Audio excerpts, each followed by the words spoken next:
Dear viewers, welcome to the Viral Hunters studio.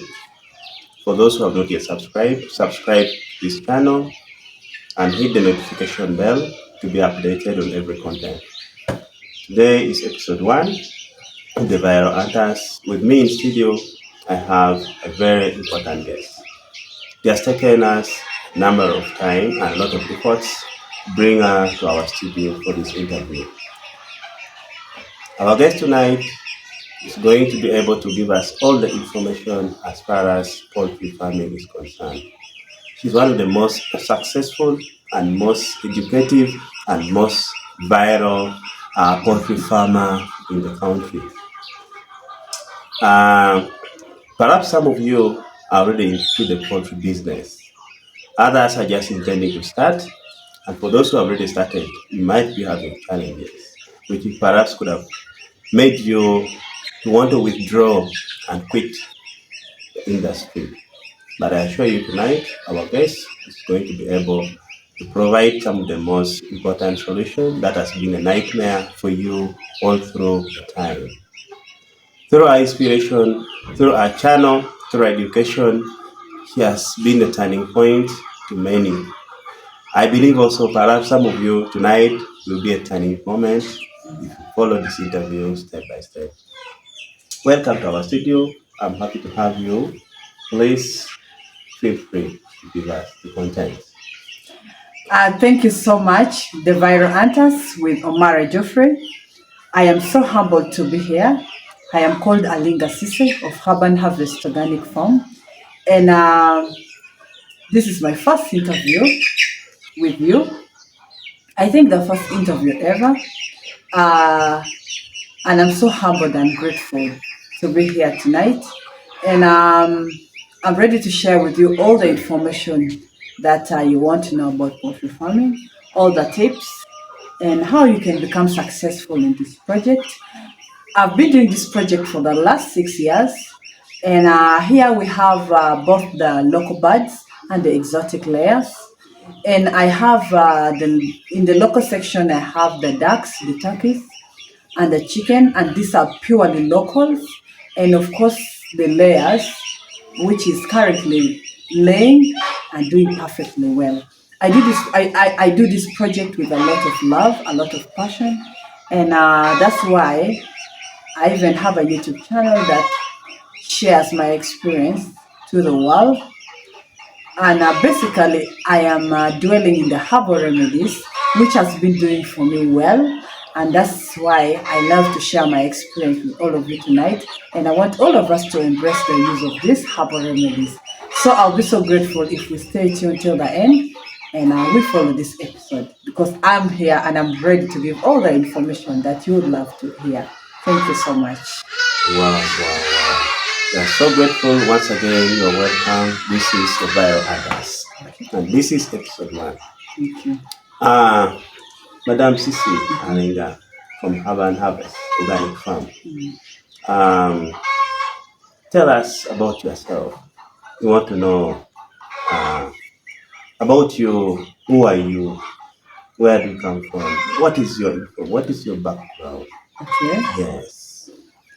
ALINGA CISSY is this young lady, and I'm a Langi by tribe. I don't know whether I can say Langi or a Lango by tribe. And I come from a Mulatar by birth, and I'm a Lepton by marriage with 3 children, to a very responsible husband. And I went to school. I graduated from Makerere University, and currently doing poultry farming with a lot of passion and a lot of love. And I've been doing this project for the last 6 years now, and the journey has been good, so successful for me. And this is what I love to do, and that's why I'm not in the office right now, because anyone out there would think a girl who studied up to Makerere University should be in the offices, not doing this, poultry farming that most people think, or farming generally, which most people think is for the uneducated or for the poor. But she's right here comfortably smiling all the way. You can see smiling all the way, but with poultry farming. So that is who Sissy is. I have a YouTube channel. It's called ALINGA CISSY, and I love to share my experience to the world. So that is ALINGA CISSY. Wow. I'm so grateful for that intro. Sister, you told us you're a graduate from Makere University, Yes, but you are here doing poultry farming. yes. What is the source of inspiration that has made you leave your papers, leave your degree, and you are here in the mud suffering with the chicken feces, and all of Okay. that? Yes. Well, my love for poultry farming, I think, started way back when I was still young. I was, I think, in primary five. I was in VH Public School that time. It's in Lira. And I remember we never had a television at our home. And we were the children of the landlord and the landlady. But all the tenants had the television. So one time I was peeping through a neighbor's curtains, seeing the television, because I come from this background where my parents are typically Africans, and they think some of the things are luxuries that a child should work hard and study and get after when they finish their school. So TV wasn't a priority to them. For them, they could think it is just a luxury. So as a child, we would also love to watch like any other kid. So I was peeping through a neighbor's curtain, and I watched this young man collecting so many eggs, had a very big poultry farm. From the And TV. from the TV, from the neighbor's TV. And unfortunately, she's late now. Sorry. May her soul rest in peace. And so there was this TV station called WBS by that time in Uganda. And there was this man that was talking about poultry farming, and he was collecting so many eggs. And actually, that was my first day to see like those kind of birds and such eggs. Because for us, How old are you by that time? by that time, I think I was around 12 years. I was around 12 years by that time. Yeah, I was around 12 years. So I was really so interested. I saw it was really sweet for me, and it just caught my attention. From that time, I said, when I grow up, I want to become a poultry farmer. And basically, I wanted the exotic layers. But not only that, I also come from a background where my parents loved farming, especially my mother.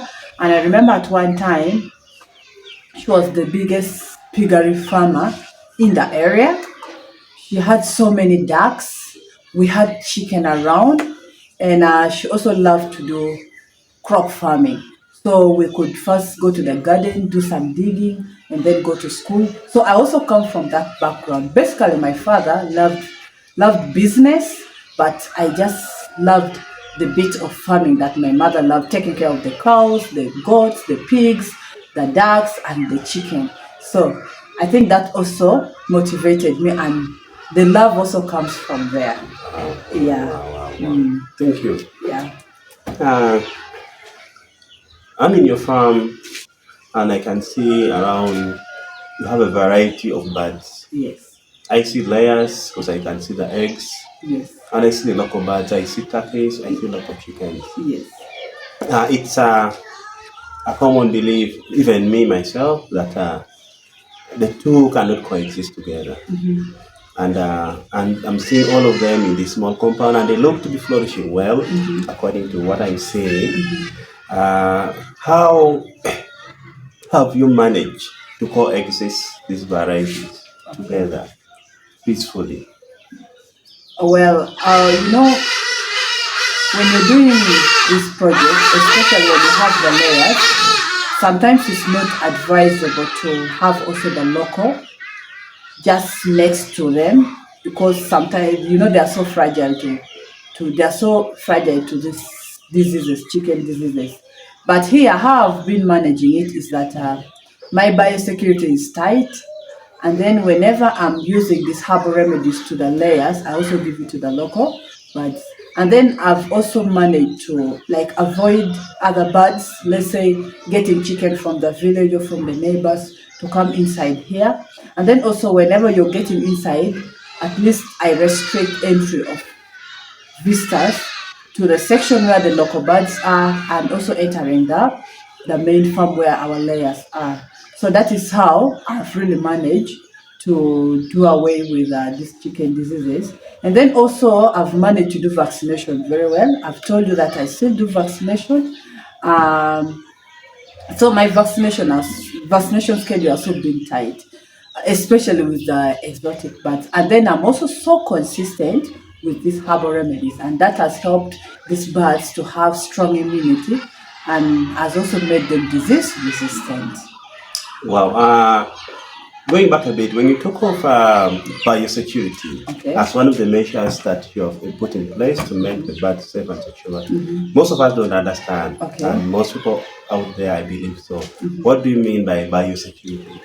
Biosecurity, I mean that first of all, as a poultry farmer, you should make sure there is no free entry and exit into the farm or to the farm area. Whoever is getting in should be disinfected, of which there should be a foot bath either at the gate or at the entry of the farm. So I normally put a foot bath. Before you enter the farm, there is where you have to dip your legs and disinfect them. Some people also do like when you enter within the locality where the birds are, you actually change totally, you undress and change into the wear of the farm. But here, haven't yet reached that level. So before you enter the farm, you first have to disinfect your legs and make sure that anything that you've come with it from out, maybe the phones, you leave it aside. So that is what is meant by biosecurity. So that is very tight, and actually you can come to visit me and you end up not seeing the birds. Okay? Wow. Yeah. Wow. So that is what they call biosecurity. You must be so observant on that if you really want to be successful in poultry farming. Okay. Yeah. Wow. Okay, so I can end up coming to the farm and end up not seeing the bird. Yet I've actually come to see the bird because of biosecurity. Okay, not basically that you will end up not seeing the birds, Yes. but you'll have to take the measures for you to see the birds. Okay. And then also this bird, sometimes when you're getting inside there, you have to go in a calm way, because like if new people keep on entering the farm, there's a way they get stressed, which is also not good for the project. Okay. Yes. Well, thank you so much, Sise, for your explanation. Yeah. In every business, we have challenges. Okay, yeah. I also believe that in this particular poultry business, which you have really mastered so well now, and you've become an elite educationist, you could have gone through some challenges, either at the initiation step or even currently should be going through some challenges. Kindly, would you mind sharing with us some of the challenges that you feel you've been facing, and maybe the way you have managed to overcome those challenges? Well, just like you have said, in every business there is challenges that we will have to face as we risk to do these businesses. So the same way is in poultry farming or farming in general. But with the poultry farming, there are quite a number of challenges, of which sometimes will take the passion and the love that you have for it, that will keep you pushing. Now, like for example, when I started this project, I was so green about the whole thing. I didn't have the knowledge. I remember when I started the project, I didn't actually even have a smartphone to do a lot of research, maybe read on Google. I didn't have a smartphone, I didn't have a computer. You know, basically. Or even knowing how to use a smartphone. Or even knowing how to use a smartphone itself, because I think I was just so biased about the whole thing of the smartphone and being on YouTube, being on Facebook. Okay? So basically, I was so green about the whole thing. And with the chicken diseases, I remember I was hit by Newcastle disease, of which by the time I was realizing, because my first flock, I told you, okay, I started with broilers, of which I got inspired by some friends, but my initial interest was in layers, just like from way back when I was young. So when I got into broilers, I did it for like some time, close to close to 3 months or 4 months. But since it was not where my interest was, I got some challenges and I ended up quitting it. Of which, when I got into layers, I got hit by Newcastle disease, of which I didn't realize because the birds were showing signs. Newcastle, I could enter the farm, find one bird dead, two birds dead, and I was ignoring these things. Then the birds started twisting their neck. But by the time I was realizing it, because I talked to a friend and told this friend how my birds were dying and connected me to a veterinary doctor, of which the veterinary doctor told me to take some birds and they did a postmortem, and that's when it was discovered it was Newcastle disease. But by that time, I had already lost close to 700 birds, of which that was a very big loss for a beginner like me. And actually, who started the project from a humble beginning, because this project basically I started with the Kameza money, okay? Because I was a sitting home mother for all the years from the time I graduated, okay? What do you mean by the Kameza money? Okay, Kameza money for Ugandans, you know Kameza money, but like I kept on saving the money that my husband could give me for feeding at home. So I could keep 3,000, 2,000, 5,000, you know, and then I saved this money for some time. So that is when I started with the project. And when now I got hit by that Newcastle disease, it brought me a little bit down. But thank God for my family members who really helped me a lot, especially my husband, and I just say thank you to him because he helped me a lot to boost me up by giving me more capital to like move on and reach where I am. So that was also one big challenge that hit me a lot. And then also another challenge comes in terms of feeding, because you know these exotic layers, they eat a lot compared to our local breeds, okay? And for them, there is no bargaining that today you don't have money for feeds. You will have to give them feeds. Whether you have the money or you don't have the money, you will have to get their feeds. Because now if they are laying eggs and maybe a day passes by without eating feed or without giving them the feeds, trust me, they will not produce, they will not lay eggs. And actually that is really not good because once they drop in laying, it is sometimes very hard to bring them back, okay? So the prices of these feeds, especially the maize, keeps on fluctuating, okay? And the funny bit of it is that when the prices of feeds are high, you will find that the prices of eggs are low, okay? So that is also an inverse proportion. Oh yes. So that is one big challenge with the product. When the prices of the feeds are high, the prices of eggs are low. Yes. Okay. Yeah. What brings about that? I really don't know. I just got it that also like that when I got into the project. Okay. I got it. It is like that for the last 6 years. That is the way it is. Okay. And when the prices of feeds are low, that is when the prices of eggs are high. Okay. So that is sometimes a big challenge to this project. And then also another challenge comes in the marketing. Okay, because for someone who has just started the project, sometimes you'll find it is a bit hard for you to get the market for your products like the eggs or even with the broiler farmers for the meat, okay? So for you to start this project, first of all, you must do very good market research.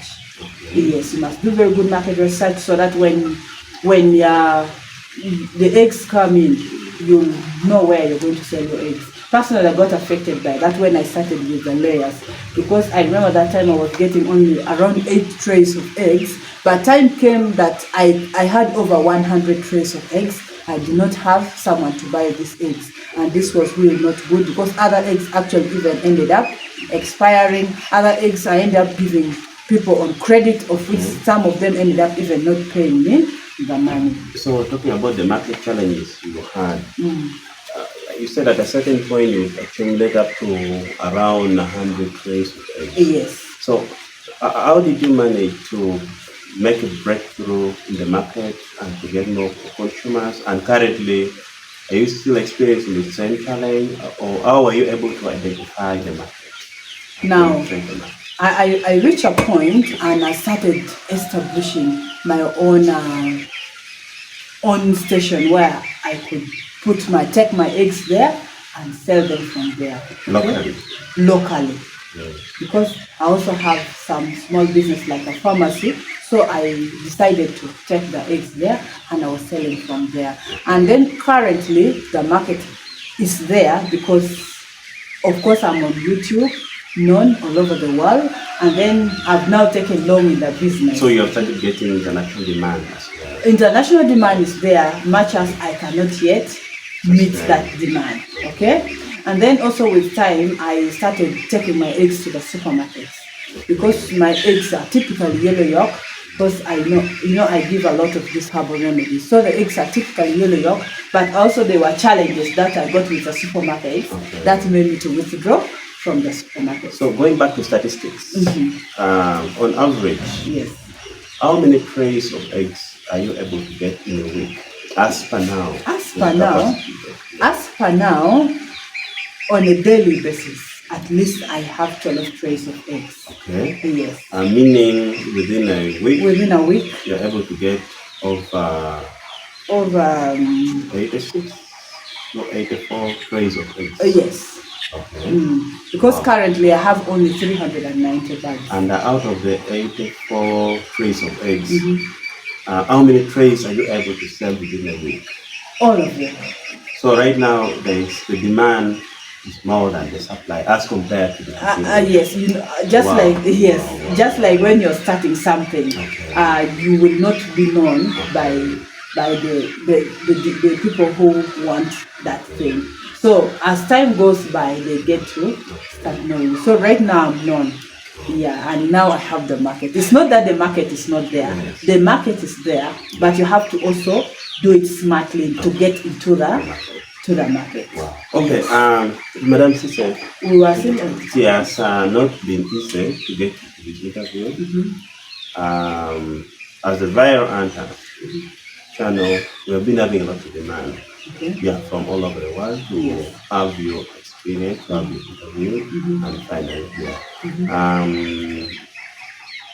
You have a big following in the YouTube channel, and I've seen some of your followers also demand for your products, especially the eggs, because given the lessons, the lectures you've been giving, they believe you produce the best quality.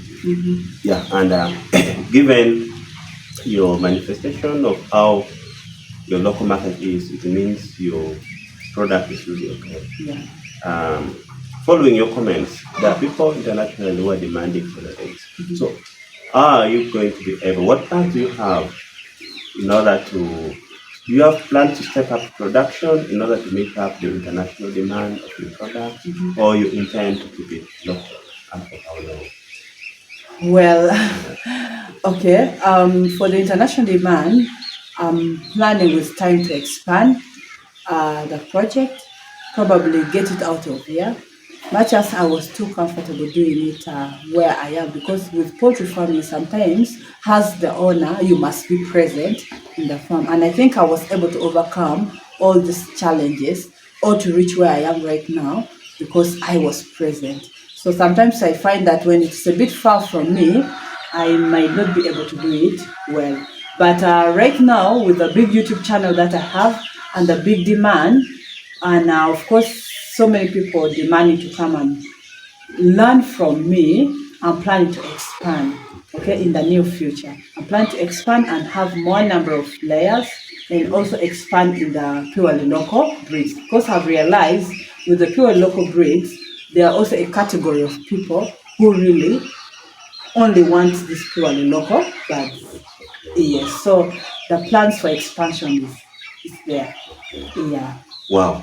So your international customers to be should have some hopes. They should definitely. Okay. How long do you think that will take? As soon as possible. Okay. Yes. Wow. I've moved around the farm and I see you have a lot of herbal collections. Yes. Others I don't understand. Yes. And your place looks more like a witch doctor's place. So I have this. Yes. Yes. Earlier on, you have also hinted that you've been embarking on herbal remedies to keep the birds. I see in the farm the birds are suffered. Yes.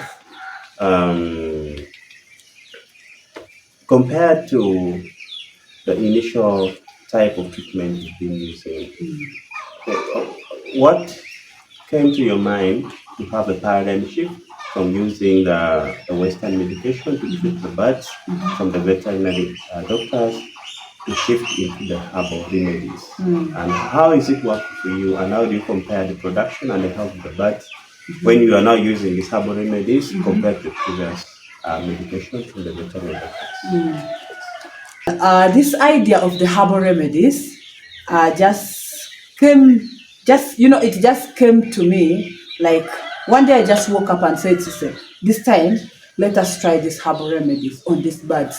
First of all, back in the village, my mother also used these herbal remedies, okay? She uses a lot of chili peppers, she uses a lot of neem in the farm, aloe vera. So I also decided to try it out with this exotic birds, okay? And then also It was an inspiration it from was your mom. yes. And then also I love to eat healthy, okay?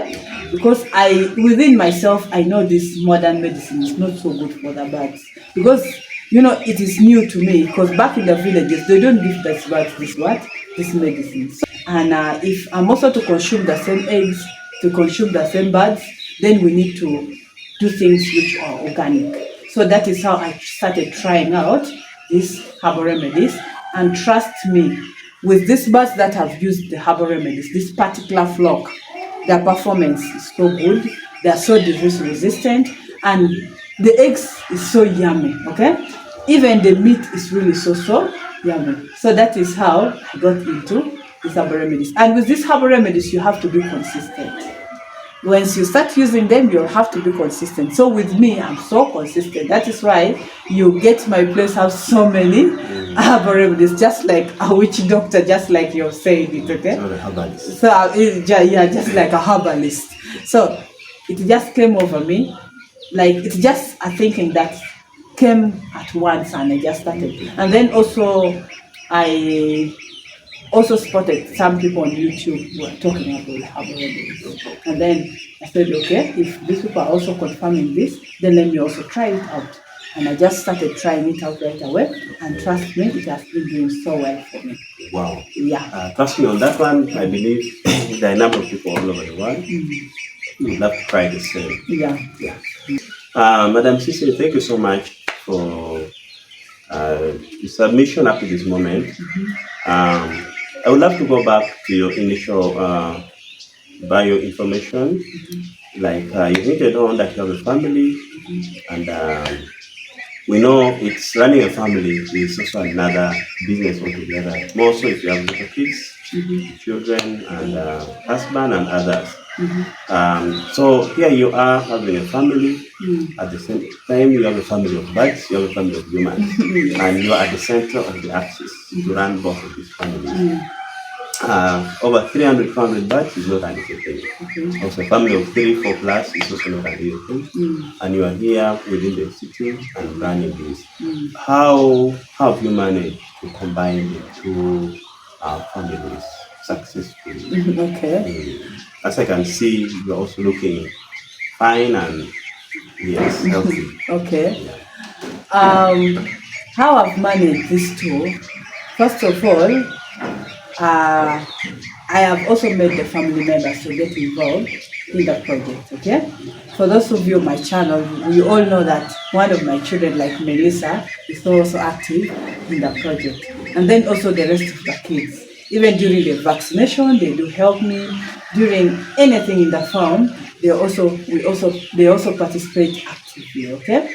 So I've also made them to know that this is something that is normal for everyone to do, and I'm also making them learn about the project, okay? So that has also helped me to run this project and the family. And then also, I also have like a worker who helps me out.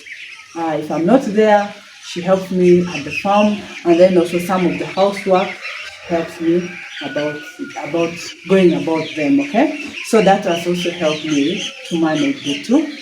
Okay, and also, of course, the rest of the family members, let's say like the relatives, they also understand that Sissy has a farm, and so sometimes maybe if some certain things that need my presence, I can just communicate over the phone, and they are so understanding. Yeah. Wow. So it's about just making them to understand what you're doing And making them part of the team. and making them part of the team and making them love it. Wow. Yes. Wow. Okay. Wow, that is such a good strategy. Yes. Finally, I believe there are people watching you all over the world, and somewhere, somehow, or some of them want to know if they're to reach you, either online or physically or otherwise. And because in this platform, this interview may not be enough to have every information that they want. So, are you accessible, and how can someone outside there access you, either for advice, consultation for your product, or how can they access you easily? Okay. First of all, of course, I have the YouTube channel, of which you can drop your comment and all the questions in the comment section. And then secondly, I also have a WhatsApp number that I can give, and people who have personal questions, they have been able to reach me, and I chat with them. So that is how someone can access me. Yes. Wow, that's great. So maybe we can leave the number in the description below. Okay. Yes. Fine. Yes. Then maybe your final words to anyone intending outside there to do the same, advancing the same platform, the same business, poultry, and otherwise. What final word do you have to the youth out there, and to the elders out there, and to anyone out there who has the same intention to follow in the same footsteps as you have done? Okay, well, all I can say is that poultry farming is not a bad venture. It is a very lucrative venture, and it's all about following all the rules and the guidelines that you're supposed to follow. And first of all, you have to have the love and the passion for the project. And just like any other project, nothing comes easily on a silver plate. You have to work for it, you have to toil for it, and you'll have to learn it, and that is when you'll be able to be successful. And if you have opted to go for the herbal remedies, of course you'll have to be consistent, and you'll have to try to give these birds these herbal remedies as early as possible to prevent them from getting sick. And then also, for the women out there who are like sitting home mothers, okay? Or for the youth out there who have graduated from universities that are seeking for jobs, I would advise, let's join in the farming, because personally I've always wanted to be a job creator, not a job seeker. So please let us try to start from wherever we are and whatever we have, okay? You can start it now with whatever you have, and that is how you will be able to move forward. So I want to encourage the youth out there, the elderly out there, the women out there, the girls out there, that poultry farming or farming is a very good venture. It is the backbone of Africa, and without farming, we shall go nowhere, okay? And I think the richest today are the farmers. Way back they used to think it's for the poor or for the people living in the village. But now people who are educated and people who are having the money, or people who are living in the urban areas, are even doing it better than those who are in the village, and even doing it better than those who didn't go to school. So please, let us all join in poultry farming. Let us all join in farming. In that way, we shall be able to move forward and happily. That is all I can say for everyone out there. Wow. Thank you so much, Madam ALINGA CISSY, for your time. To all our viewers, so grateful for your time. This has been the Viral Hunter, one-on-one with Sister ALINGA of the Urban Harvest Organic Farm. See you next time. Thank you so much. Please don't forget to subscribe to our channel. Also hit the notification bell and leave your comment down there in our comment section. Thank you. Thank you so much.